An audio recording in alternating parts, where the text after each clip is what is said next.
আসসালামু আলাইকুম ওয়া রাহমাতুল্লাহি ওয়া বারাকাতুহু।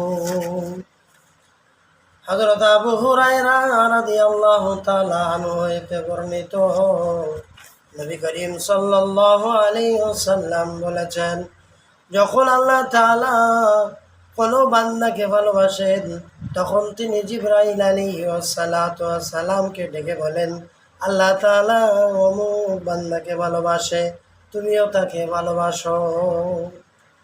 তখন জিবরাইল আলাইহিস সালাম তাকে ভালোবাসেন এবং তিনি আসমানবাসীদের ডেকে বলেন, আল্লাহ তাআলা অমুককে ভালোবাসেন, অতএব তোমরাও তাকে ভালোবাসো।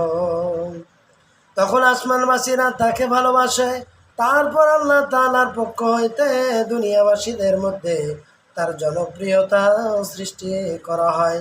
সহিহ বুখারী হাদিস নম্বর 6040 নম্বর। আসসালামু আলাইকুম ওয়া রাহমাতুল্লাহি ওয়া বারাকাতুহু।